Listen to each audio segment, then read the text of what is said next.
Today on Sekulow, the Supreme Court hears a case that could do major damage to Jack Smith's charges against Trump as Israel sets its sights on Iran. Keeping you informed and engaged, now more than ever. This is Sekulow. We want to hear from you. Share and post your comments or call 1-800-684-3110. And now your host, Jordan Sekulow. Right, the case today is Fisher versus Department of Justice. And again, this is a case which could have serious implications on Jack Smith's case against President Trump out of Washington, D.C. So Fisher versus the United States. Fisher was one of the people who did enter the Capitol. He was charged with a number of crimes, 7 different counts, but he is challenging one of those counts, and that is obstruction of an official proceeding under Section 18 of the U.S. Code 1512. And that's because there's a debate that goes back and forth between even courts now, the district court, which agreed with Fisher, the appellate court, which did not, which said that when you're talking about that code provision, that criminal code provision, you're actually talking about tampering with evidence. You're not talking about tampering with a actual procedure, like they had to slow down to have their procedural vote on the Electoral College counting. You're actually talking about tampering with evidence. And so there's this disagreement between the district court and the Court of Appeals. It's very significant that the Supreme Court has decided now to take this case up. And here's why. President Trump, unlike Fisher, who was charged with 7 different counts, and he's only challenging one is unconstitutional, President Trump was charged with 4, but 2 of those fall under this category. So if you erase those 2 of the 4 charges from Jack Smith, which are the conspiracy to obstruct an official proceeding and the obstruction of an attempt to obstruct an official proceeding, all you're left with is very generic, which the Supreme Court and federal courts don't love, conspiracy to defraud the U.S., how? And then conspiracy against rights, whose? So that's all Jack Smith would be left with, Logan, if Fisher is successful in this challenge. And I will say this.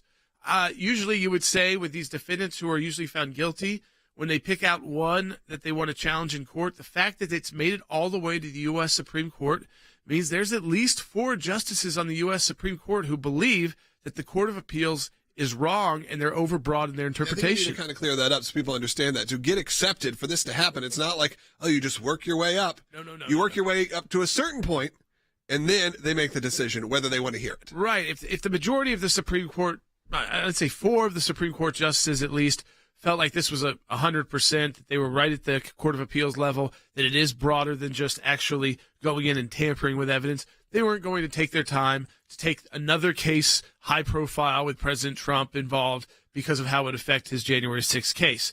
But they have decided to. They're doing it today as we speak. And the ramifications are gigantic because if the court finds that those charges are wrong, that they cannot be used in this context, then you can argue that with President Trump that they also are wrong and cannot be used in this context, which takes Jack Smith's case from 4 charges down to 2, and it takes his 2 strongest charges, the conspiracy to obstruct an official government proceeding, which is the counting of those electoral votes, takes those out, and you're left with some pretty weak federal charges, which, again, we can't predict where the Supreme Court's going on it, but what we do know, Logan, is that they were not satisfied with where the Court of Appeals came down on this. So that's huge. Yeah, but we're going to take your calls about this topic, and also we're heading over to Israel in the next segment. We'll be joined by CBN News' Chris Mitchell, so stay tuned for that. 1-800-684-3110. I'm curious what you think the Supreme Court will do. Do you think they will side? Who do you think they will side with, knowing now what you know from Jordan of what it takes to get to this point?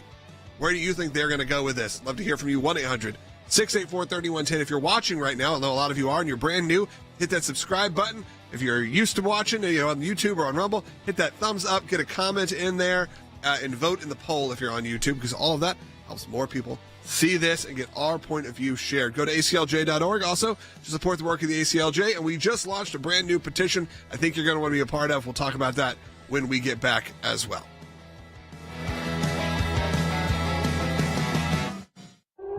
48 hours after Iran attacked Israel with hundreds of drones and missiles, Israel tonight is vowing to strike back. We remain at our highest level of readiness. Iran will face the consequences for its actions. We will choose our response accordingly. The question now is, how will Israel respond and when? Israel's war cabinet favors retaliation but differs on timing and scale, while the Israel Defense Force is on standby. A senior Israeli official telling NBC News that the cabinet agreed that a military response is needed to show deterrence. They want to do the attack sooner rather than later, so that it is closely timed to the Iranian attack. They don't want to wait weeks or even many days, but they are trying to calibrate it in a way that doesn't provoke a wider war. In our area of the world, the Middle East, the rules of engagement are very clear. If you are attacked, you must retaliate. If you do not retaliate, you invite additional attacks. Israel does need to target and push back on Iran. This cannot go unpaid back. We simply must see them respond. Israel's going to have to respond. How they do it is going to be a call that they make. But clearly an attack on their homeland, a kinetic attack on their homeland, raises the stakes significantly. And I don't think you can let that kind of aggression by Iran, which of course has attacked 170 times American troops in Syria and Iraq over the past 5 months, you can't let that go unresponded to. Most likely is the indirect approach, fifth generation warfare through subterfuge, which is cyber to shut down their comms grid, their energy grid, to make the dissidents rise up. Israel knows this. The Ayatollah in this religious theocracy is on its last breath.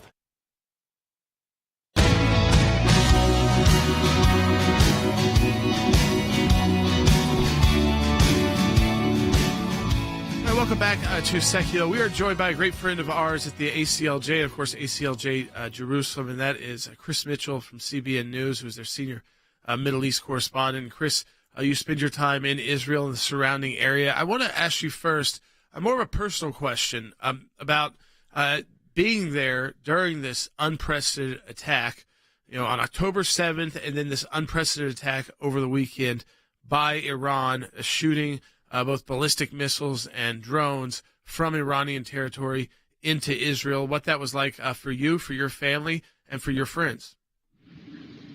Well, it was kind of a surreal experience, Jordan. I was happened to be up in the Galilee. I was planning a day videotaping in the Galilee on Sunday.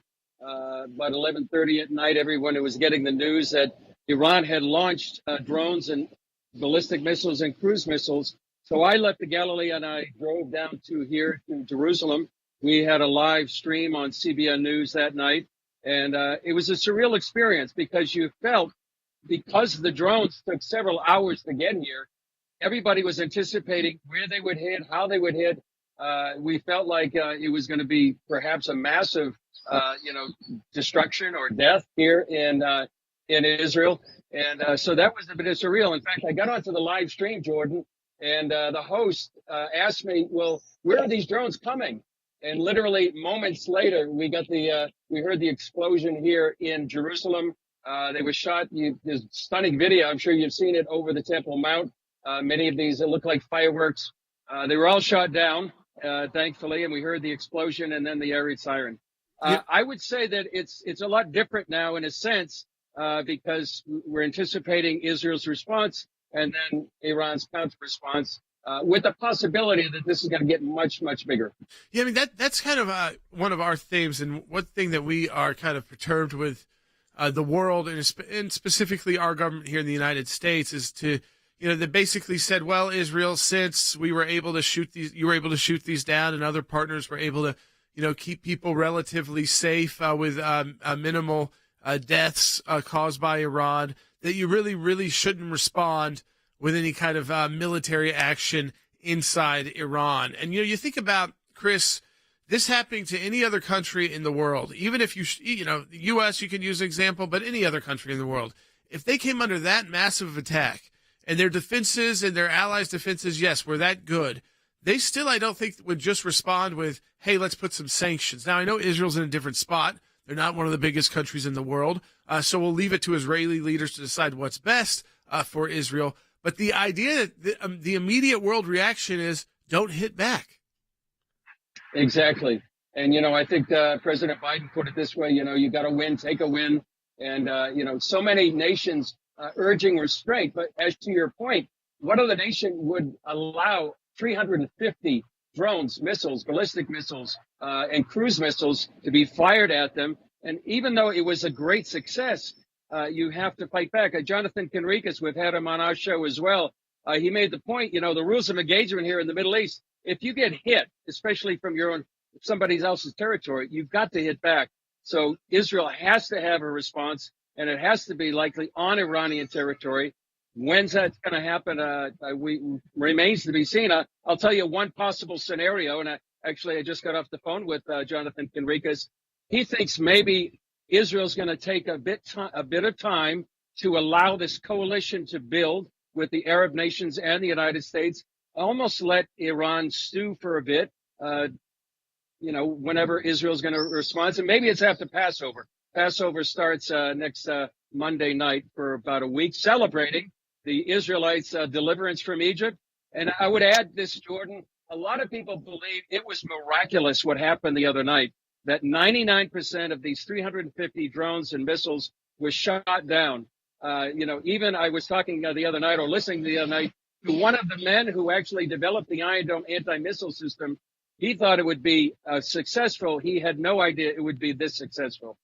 No, I mean, it's amazing when you read the stories about how much was being launched at Israel, and then you read the next day about how defensively, not just Israel, the United States, other countries like Jordan, Egypt, even Turkey passing along information to try and limit the casualties, understanding that an Israeli response to Iran could be very dangerous for Iran. But I think you said it best, is that if we can get to that point again, Chris, where we can start putting together that coalition that existed maybe 4.5 years ago with the Gulf states and Israel to say, you know what, combined together, we can take Iran on, and we can scare Iran into stop trying to take these aggressive steps, whether they're groups that they're affiliated with are shooting missiles into Saudi Arabia, or the Houthis, or Hezbollah, or Hamas, is that together we can really isolate Iran with that plus sanctions. And I think that idea of keeping Iran on its toes,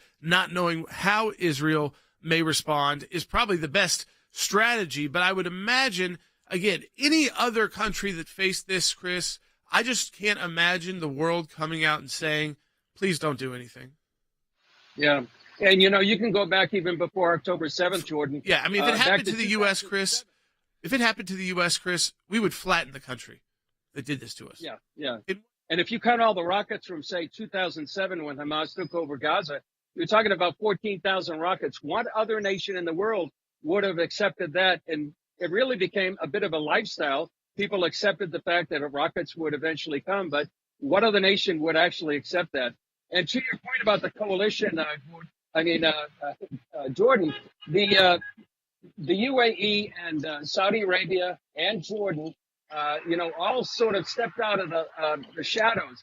They say this was a 45-year shadow war with Iran, and Iran stepped out of it and into the light to a direct war with Israel. But I think also you had Saudi Arabia saying that they apparently passed on intelligence. The UAE and Jordan itself shot down some of these drones flying over their airspace. And so this coalition could be, one of the brighter lights or silver linings to stand against Iran's ambitions to literally take over the region. We have seen the world, Chris, try to create some political division within Israel. We've seen our own president, our own majority leader, Chuck Schumer, going after Netanyahu, going after various members of his government.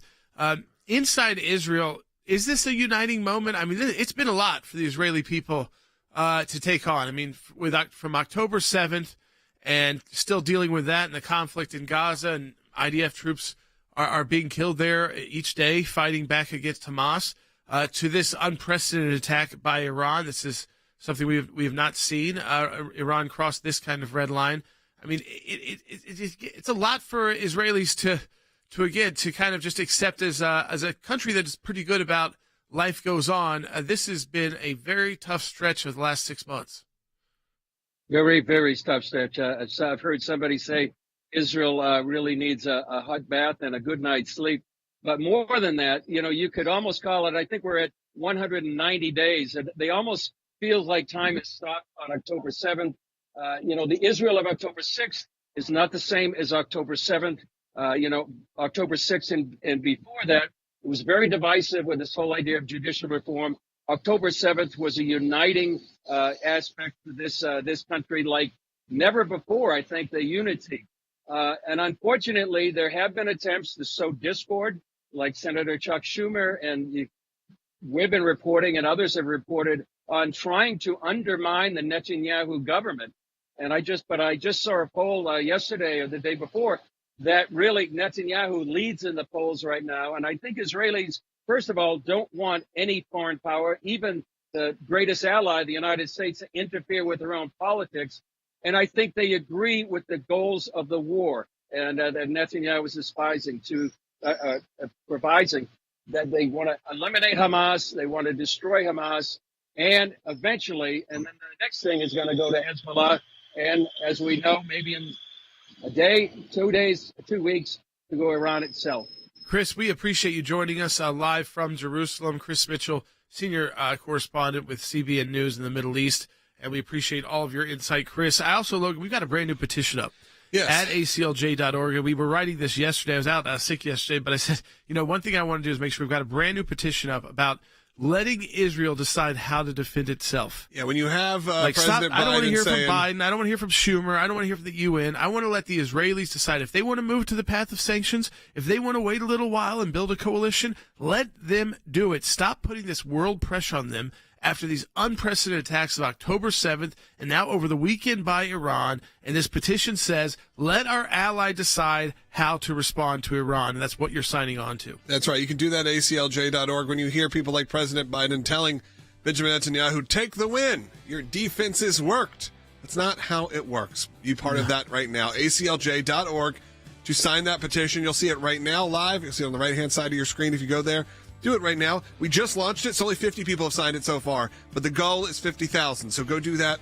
Cost you nothing. Go to ACLJ.org and support the work. Also, Jordan, just quickly for those tuning in, when we get back from the break, we are going to be joined by Danny Denon, but I do want to give me 5 seconds on what happened in the Trump situation. So the Trump situation, we're on day 2, and of course this is that the Supreme Court is hearing the January 6th. One of the charges was the obstruction of an official proceeding. If the Supreme Court says that has to go from this other defendant, 2 of the 4 charges Jack Smith brings against Trump fall. We'll talk about that a little bit later. What could the U.S. do you think? We're walking through to kind of deter.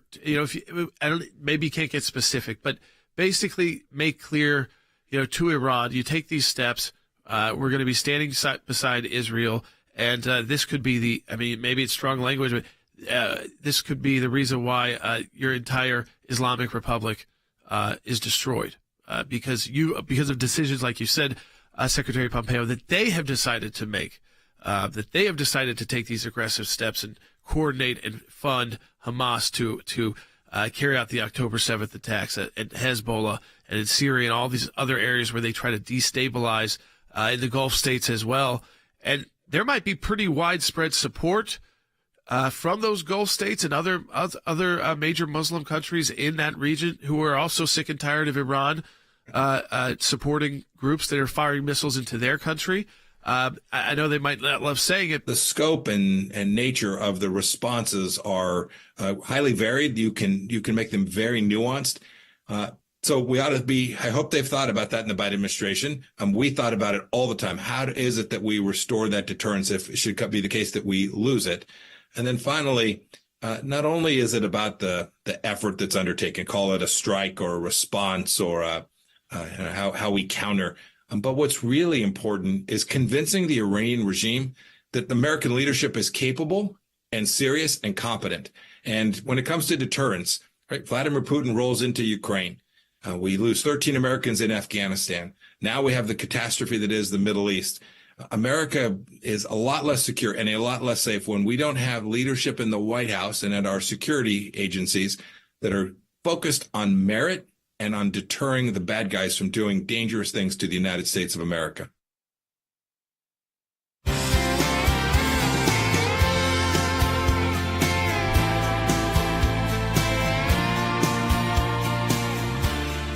Welcome back to Sekulow. It is great to be joined by a great friend of ours, former UN ambassador to the UN of Israel, Denon, who is also a member of the Knesset now in Israel. Ambassador Denon, first, let me ask you, because something that's got me upset as an American is seeing so many world leaders, whether it's at the UN or even the U.S. president, basically trying to tell Israel how it should respond to this unprecedented attack by Iran. And I just want you to know that our team at the ACLJ and our supporters at the ACLJ are coming together to make it clear that we believe that Israel should be able to respond the way that you choose, the way that you believe is best to respond to this unprecedented Iranian aggression.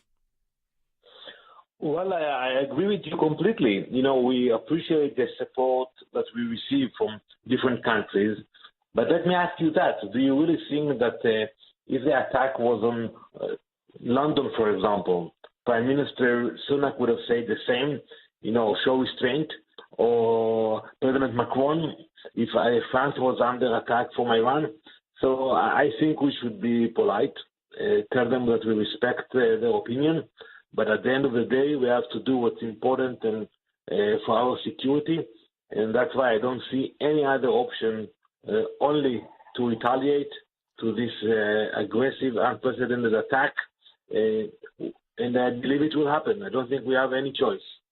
Yeah, I mean, it does seem that without a response, this is what concerns me, Ambassador Denon. I know you're an MK as well, member of the Knesset, is that if this becomes the new norm for Iran, well, they can fire as many drones as they want, but if they, tell enough other countries and enough of them get shot down and it doesn't cause as many casualties or deaths, that this is okay. That this becomes something normal that Israel has to put up with from Iran. That is not a way to live as a country. A country can't live that way. You can't flourish that way. You can't, especially after what happened on October 7th, now that's what's happened over this weekend with Iran. You've got to push back in a way that shows, no, we are not going to accept this kind of action towards the Jewish state of Israel, and we are going to respond in a way that prevents those countries, to make them think twice that this becomes like an international norm. That's what I'm concerned about. Like somehow, like President Biden said, taking this as a win. It's great that your defenses worked and you were able to work with other countries whose defenses worked. I think that's wonderful. But that doesn't always happen 100%.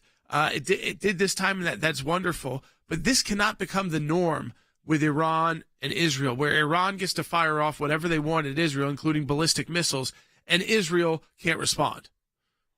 No, it's not a win. It's a win for Tehran, but it's not a win for Israel. It's not a win for Western democracies, because the Iranians wanted to create a new equation that they actually decide when to start and when to end the conflict.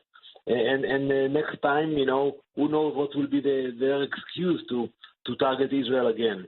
That's why I think we shouldn't accept the idea of calling it a day and move on. We're going to retaliate. We don't want to start a full war with Iran, but we will have to send them a very clear and painful message. Don't mess with us. Don't mess with Israel. Don't mess with the IDF. And if you think that we are weak because we are busy now fighting Hamas and Hezbollah, you are mistaken. The same way we showed our defense capabilities, we will be able to demonstrate also our offensive capabilities. It feels in some sense, Ambassador Denon, that Iran it's like they knew the world was going to take their side. I mean, it's kind of sick that you would think a country taking this aggressive action so recklessly, but that they somehow didn't fear the reaction because they knew the world. They take a look at the UN, they take a look at some of the other countries, and they say, you know what, none of them are really going to support Israel hitting back at us. So ultimately, Israel will look like the bad guy in this situation. And I think that's what our job is here, like the American Center for Law and Justice, is to be clear to Americans and our supporters who support Israel that you as a country, independent country, a sovereign nation, have every right to respond to Iran however you feel is necessary. And that's it. That should be where the discussion stops. You've got leaders, you've got your military, you've got your capabilities, and I would hope the United States would be there standing with you. But regardless, it should be up to the Israeli government and military on how to respond, not up to world organizations. Moreover, if you look at history, you can see that whenever we took the decisions ourselves without the U.S., at the long run, it was the right decision. Take, for example, the decision to attack the nuclear reactor in Iraq. President Reagan was not happy about it, but when the U.S. invaded Iraq, the U.S. admitted that it was, a very good decision for the U.S. Same when we attacked the reactor in Syria. The U.S. they were not happy about it. So I think we should look at what's good for Israel. For the long run, it will also serve the U.S. because when Israel is strong, the U.S. is strong. And that's why I think the U.S. should give us the support and tell all the countries in the world that there is moral clarity. And if you have a sovereign state attacking another sovereign state, we can defend ourselves, and we should do that. Ambassador Denon, I think you've done an incredible job of taking Americans around, showing the aftermath of October 7th. And I think you've got a new job now, which is as Americans come and news agencies come to see what was done here to prevent massive casualty as well. But if you had that one message to the American people, and you're talking to the American people who support Israel, what would you ask them to do today? First, I would ask them to continue to pray and support us, and to convince the elected representatives to stand with Israel, and to realize that those drones can get to the U.S. Today they have the capability to come to our shores and our cities, but it's only a matter of time until they will have the capabilities to reach the U.S. Same goes for the ballistic missiles. So it happened to be that we are in the front line against Iran, but we have no conflict with Iran. We have no border with Iran. It's pure hate. Same hate they have against us, they have against the American values, and that's why we encourage everybody to stand up and stand with Israel. Ambassador Denon, who's also an MK, a member of the Knesset, we appreciate you so much joining us live from Israel with that update. We'll hope you'll join us more in the future as Israel decides how to respond to this unprecedented Iranian attack. And know the ACLJ and ACLJ Jerusalem stands with the people of Israel and the government of Israel. Thank you for joining us today. Thank you very much.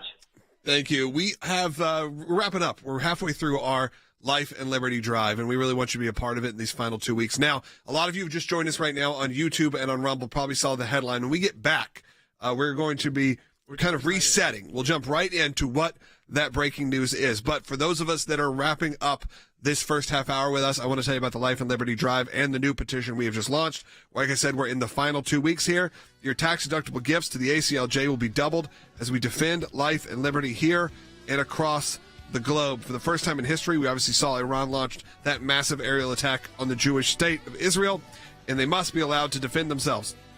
We've mobilized our offices in Jerusalem and on Capitol Hill and in Europe to defend Israel. And today, we are delivering a vital demand letter to the UN Secretary General, calling on him to condemn Iran's attack and defend our ally, Israel, and so much more. But we need your support. Go to aclj.org during our Life and Liberty Drive. Your tax-deductible gifts will be doubled.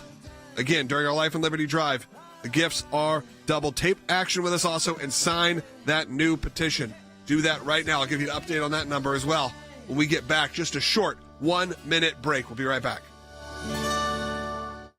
Folks, last year we launched our first ACLJ Life and Liberty Drive, and even we couldn't anticipate how successful it would become. Thanks to you, our ACLJ members and champions. The rights to life and liberty are the cornerstones of our constitutional republic, but they are under attack. That is why we're proud to announce the return of the ACLJ Life and Liberty Drive. This month, we're redoubling our efforts to beat back the radical left's attacks on your constitutional freedoms and to defend the sanctity of human life, not just here at home, but around the world. The lives of the unborn, the persecuted around the globe, and our family, friends, and allies in Israel. This is your moment to get in the fight. Every tax-deductible gift you give will be doubled through the ACLJ Life and Liberty Drive, giving you twice the impact to defend your freedoms and help us fight to literally save lives.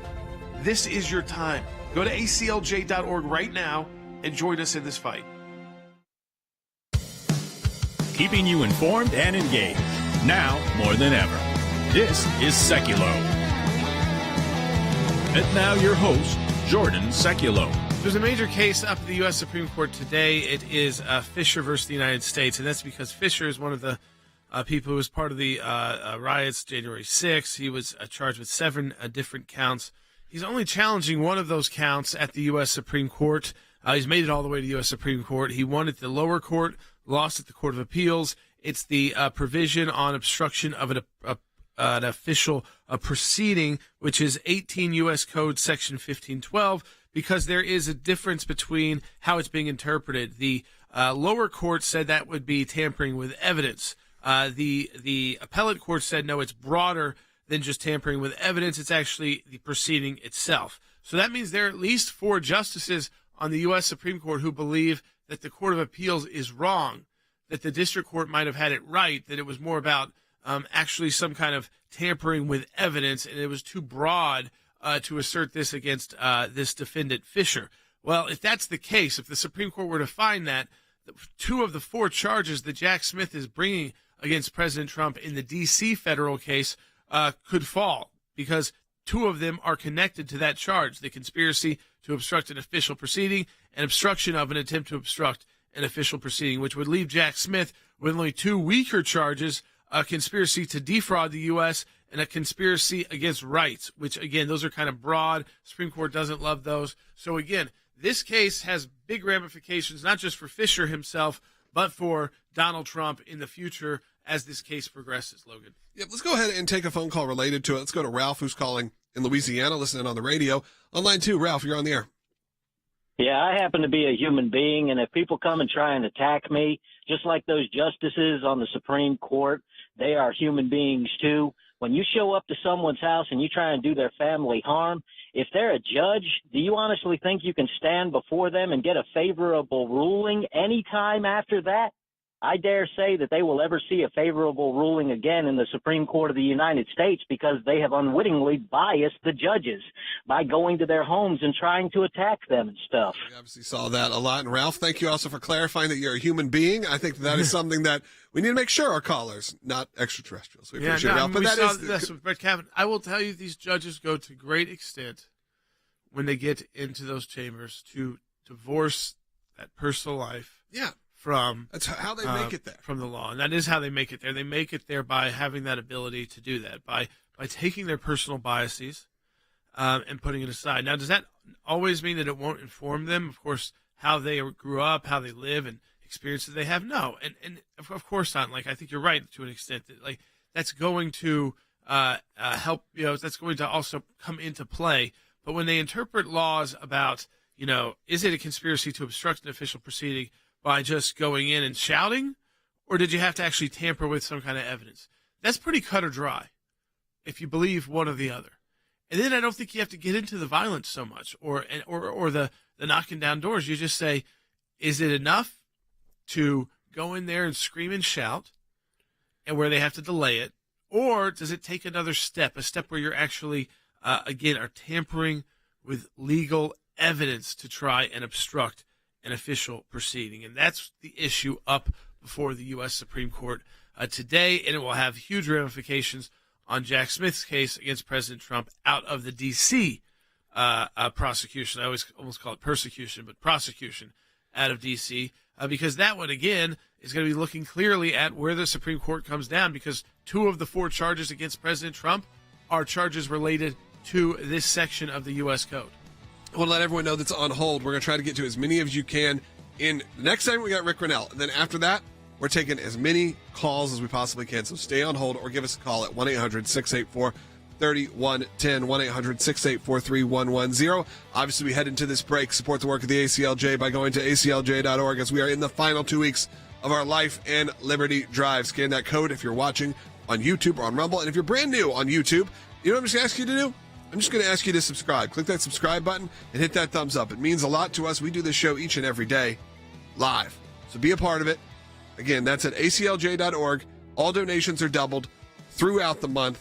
as we head into the final 2 weeks of this Life and Liberty Drive. We'll be right back with Rick Grinnell.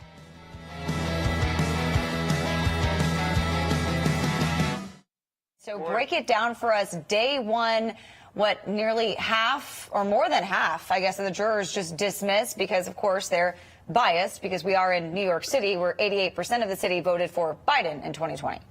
This was interesting because the judge, instead of asking the question, which is probably right, are you a Republican or a Democrat? Are you planning to vote for President Trump or President Biden? They didn't even need that specific of a question in New York. It was basically, do you feel like you have such strong feelings for or against President Trump that you can't be a good juror, a fair juror? And that's how you start losing a massive amount of potential jurors, which will be interesting to see. Usually this takes, you could get it done in a couple of weeks, sometimes shorter than that.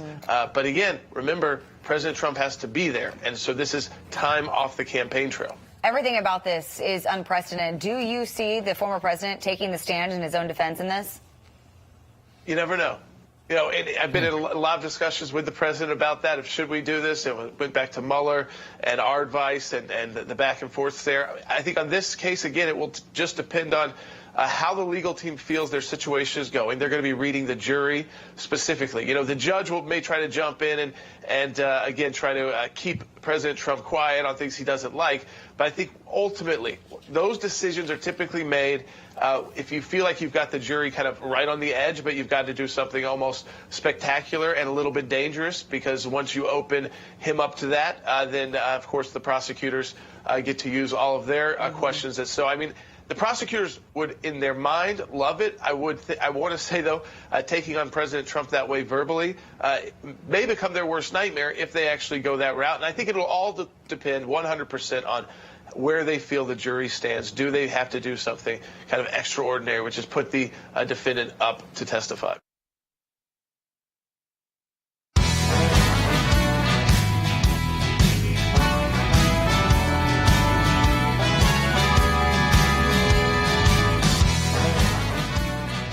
All right, folks, welcome back to Sekulow. Rick Grinnell, Senior Advisor for Foreign Policy and National Security, is joining us now. Rick, I want to get right down to it because we've got a couple things going on in the House. First, House Republicans voting to enforce stricter Iranian sanctions and stopping China from purchasing their oil. We've seen a call from Israel as well to put significant financial sanctions on Iran. I don't know if it's their attempt to say, hey, world, if you do this, maybe we won't respond as aggressively militarily, but you've got to put on, very serious sanctions on Iran. Do you see that actually moving through the entire Congress and the Biden administration actually signing off on sanctions that are that strong against Iran? Well, it certainly would be an admittance that they were wrong about changing the Trump policy on Iran sanctions. Remember, we had them completely squeezed. I took a lot of heat from the German media for being too strong on telling German companies that they shouldn't be doing business with Iran. I think most of the German media now realize that was the right policy. Donald Trump was right to squeeze the Iranians. And we saw when Joe Biden switched the policy and decided to engage with the Iranians. And sometimes engagement works, but I think the evidence had shown that engagement with the Iranians does not work. And yet the Biden administration and Democrats engaged with Iran, gave them sanctions relief, gave them credit and cash to the tunes of hundreds of billions of dollars, and then we had a war. You shouldn't be surprised when you fund the Islamic radical regime in Tehran that you're going to get terrorism and war. And they did it throughout the whole region. So this is, one of those things that just defies common sense. They took the Houthis off the terrorist watch list. All of these things you've got to ask yourself, Jordan, what was Biden thinking? Because this radical woke left ideology has consequences, and Israel is the first one to realize it. I think, do we have the bite from Jake Sullivan that goes back early in the Biden years about how great the Middle East is? I mean, not early in Biden years. I think it was like 6 months ago. Yeah, it was September. Feels a long time ago now. Yeah. Do we have it? If we don't, yeah, we do. Let's just take a listen. The Iranian attacks against U.S. forces have stopped. Our presence in Iraq is stable. I emphasize for now because all of that can change. And the Middle East region is quieter today than it has been in 2 decades. That was in September, by the way. September of 2023, so a correct? month before October 7th. A couple of months before the Houthis start shooting out at the Red Sea and causing major shipping concerns. And 6 months from 6 months from Iran deciding to cross a major red line and fire directly from Iran into Israel, and the Biden administration trying to sell Israel well, since the defenses of Israel and the U.S. and some of our partners in the region work so well, just take it as a victory. Now, in a sense, I see why it could be embarrassing to Iran to an extent that none of their weapons did any damage, but we also now are learning that they were giving a lot of warning to countries that they knew would likely pass that information on. And so what I'm concerned about, Rick, is that if Israel doesn't respond the way they believe is going to be most effective, and that may be through very tough sanctions economically, that may be through a mix of tough sanctions and some military strikes inside Iran, that if they aren't allowed to do that, this becomes a norm from Iran, that Iran can, whenever they feel like it now, fire from Iranian territory and feel like the world's going to rush to their side and say, well, as long as not as too many people didn't get hurt in Israel, that it's okay that you did that. And then, of course, the Israelis aren't able to build back society, aren't able to build back business, tourism, and get back to a normal way of life. It's like keeping people almost in that sense of terror that they have felt since October 7th, keeping them in that kind of emotional state. Look, I think we're in a dangerous territory in that the Iranian regime is playing the international community quite well. And your concerns, I think, are very real and justified. Let's go back to what Jake Sullivan was saying.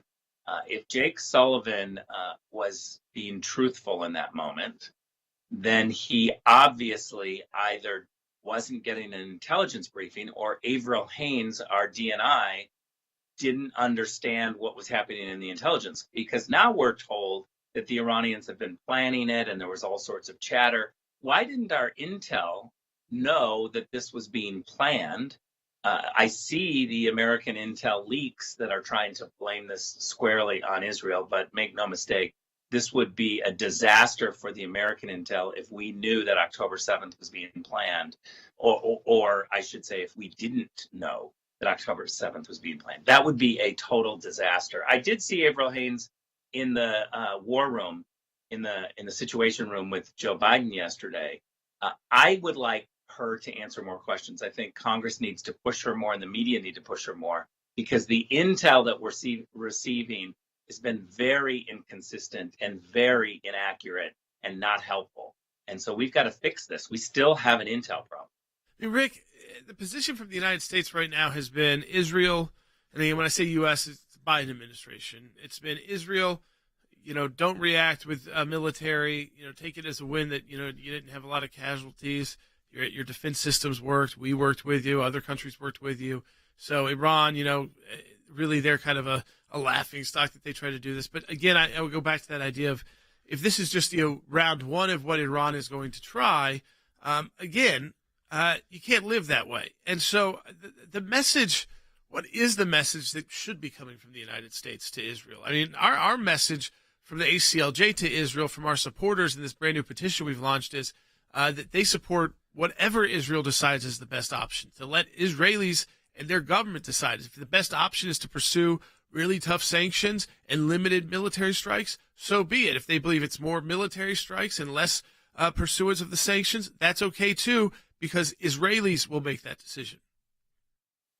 Look, I think our only pressure right now should be on the hostages. We have Americans being held by a terrorist organization inside Israel. What we need to be able to do is focus on this and make sure that our entire priority is getting the hostages returned. All of these other discussions can come later, but no one should be telling Israel how not to get the hostages back. They are the ones who are dealing with this, and the rest of the world should simply be supporting Israel, telling them, that we can do everything possible to help them get the hostages returned. That should be the focus, diplomatically as well as militarily. Rick, as always, we appreciate your insight as part of the ACLJ team with your foreign policy experience, your national security experience. I know we'll be calling on you more after this unprecedented attack to get your thoughts as Israel decides how they will respond and how the U.S. will react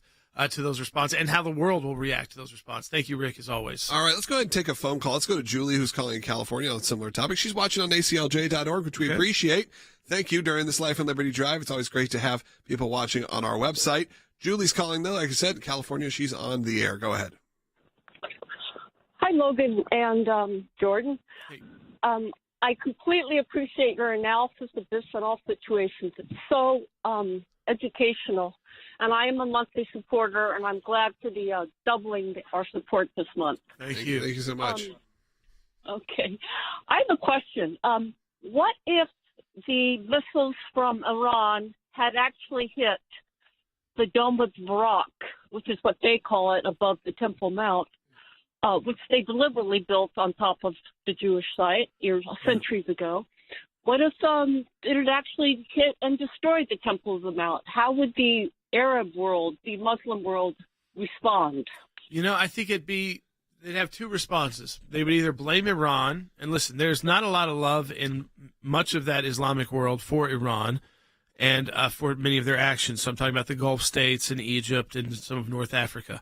But they have done a better job lately because the Biden administration has kind of moved out of the region in building friends in that region.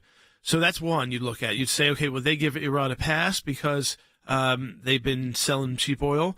The second is that they would, and I hope more likely would be, is that Iran was so reckless that they end up destroying one of their most important religious sites. And that this is what happens when you deal with a reckless, radical regime that doesn't think through their actions and fires ballistic missiles over holy sites without knowing whether those missiles are going to do damage to those holy sites. And so that's what I would hope. It didn't happen this time, but it came very close. It was a win, according to President Biden. I guess that was Biden. a win, too, because, the Temple Mount could have been destroyed. Yeah, it was a win, according to President Biden. Hey, in the next segment, we are going to be talking to you, our listeners, as you've called in. We have one line open right now because we just took our call. 1-800-684-3110.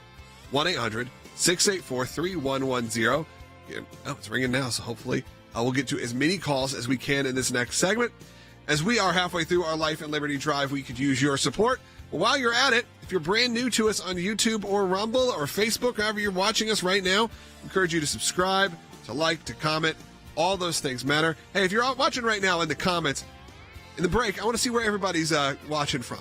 Put in your home city, state, country. Maybe there's international viewers. I'd love to hear from you in the comments right now on YouTube and on Rumble. We'll be back in just a minute with all your calls coming up on Second.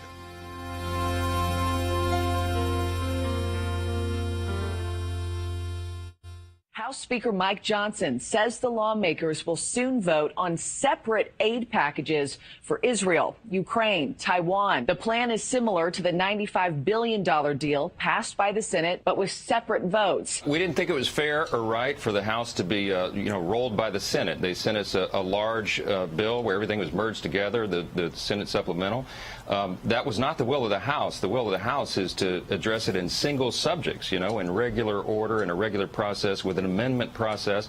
That's the way this is supposed to work. If Congress were to pass additional aid for Israel and only that, will President Biden reject it? So we've been very clear, my colleagues from here just moments ago, that we will not accept a standalone. A standalone would actually not help Israel and Ukraine. It would actually delay the needs that the needed aid. It would actually not help them if we do a standalone, and we do not support a standalone. If the White House wants to veto a aid bill to Israel in the midst of an attack from Iran, well, that tells you exactly where Joe Biden is. But it's the best way to handle this. Let people vote their districts. That's the whole point of Congress. You'll have 4 different bills, as you said. You'll have Israel first in the order, then you'll have the Indo-Pacific region, then you'll have the Ukraine matter, and then a 4th bill will introduce our other national security priorities, and that'll include additional sanctions for Russia and Iran. If I were a gambling man today, I'd say all 3, Ukraine, Israel, and Taiwan, will get through, because Republicans and Democrats are going to have to pair together to vote through all of these and to get it to the Senate for a chance for it to get signed by Joe Biden. The beauty of this process is, again, that every member, Republican and Democrat, can vote their own district and their own conscience on this thing, and that's the way it should work.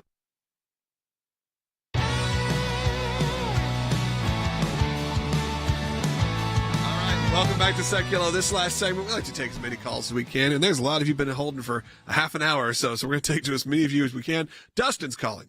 Colorado. I'll tell you, Dustin, you are almost on the air. You're on the air. Go ahead. Hey, Dustin. Oh, he hung up. He got nervous and hung up. Hey, Dustin, if you're listening and you aren't nervous and it's just a problem. Oh, we lost 2 there. What just happened there, guys? Okay, I think we just picked up and hung up on 2 people. So if those were your 2 people, call back, please. We'll get you back up here real quick. Let's go ahead and go to Annabelle, who's calling in California on line 5. Annabelle, welcome. Hi, Jordan and Logan. I just want to say to Sekulows, what a fabulous gene pool. Okay, let me get to my comment. There's no greater pain than a child being abused or neglected by his or her parents, who are supposed to be protectors. I'm an adult, but as a citizen of the United States of America, am I wrong to expect that the president and branches of government are not there to protect us, not there to target us as enemies simply for our faith or love of country? This is going on while simultaneously they chastise our great ally Israel and in Obama's footprints enrich and appease the terrorist nation Iran. I'm a child of God, but even so, in a natural world, we need an advocate, whether we're 8 months old or 98 years old. I rely on the brilliant and dedicated analyses and actions on freedom's behalf of the ACLJ. The whole team, including Secretary Pompeo and Rick Grinnell, soothe my soul. I'm a grateful champion, and I pray for the ACLJ daily. Please join us. Thank you, Annabelle. We always appreciate your calls. Some people comment. They always love when you call in and have your statements to make, so we appreciate that. Yeah. And as an ACLJ champion, if you don't know what that is, if you're brand new, an ACLJ champion explain that to people. Is someone who just decides, I'm going to support the ACLJ on a recurring monthly basis. So when you make your individual donation, you can opt in and become an ACLJ champion. And we do sometimes some special things. A new ACLJ prayer guide just went out, which is something we provide absolutely no cost. But there is one that's a little bit more deep, has a little bit more weight to it, gets a little bit more granular, and that is for ACLJ champions. So we provide that at no additional cost as well. So that's at aclj.org. We can also sign that new petition. Let's keep going with some of these calls. Let's go to Mike, who's calling in New Hampshire. Mike, you're on the air. Okay, yeah. Oh, we're having some sort of problem here, guys. Yeah. Because I can see now Bob's on right now. Bob, nope. Okay, yeah, we got to figure out. We're having a technical problem here. Please call us back if you can, because we had a full bank of calls, and I think we hung up on all of them. So maybe we'll get to you guys later on in the show. But Jordan, maybe break down, while we figure this out, break down this new petition. Okay, so this new petition we've got up at aclj.org. I don't want you to get confused with past pro-Israel petitions. Obviously, we had a very large one coming out of October 7th with over 500,000 people on that petition. This petition is directly in response to the world's response to the attack on Iran by Israel. And the U.S., the UN, and other organizations and countries coming out and saying, Israel, don't respond militarily.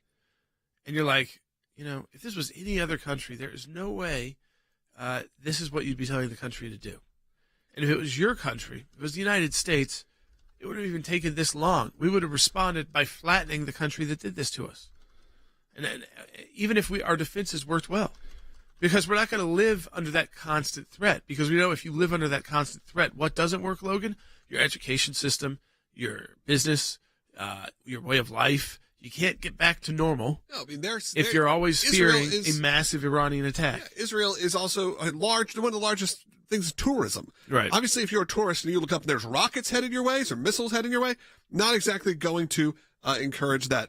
Let's try. Go to aclj.org. You can sign that petition. Yes, sign that new petition, and it says this very clearly. Let Israel decide how to respond to Iran. If Israel wants to decide that they wanted to do it mostly through sanctions and small military actions, That's up to the Israeli leaders and the Israeli people who put them there. If they decide they want to go with a more full-scale military attack, that is up to the Israeli leaders and the Israeli people who put them in those positions. Let Israel decide and stand with them against this attack by Iran that is totally illegal under international law. Absolutely. ACLJ.org. We're going to try to take calls one more time, and if this doesn't work, we got another plan. Let's go to Dustin, who called in. We accidentally hung up on him. Dustin, you there? Yes, sir. We got you. Go ahead.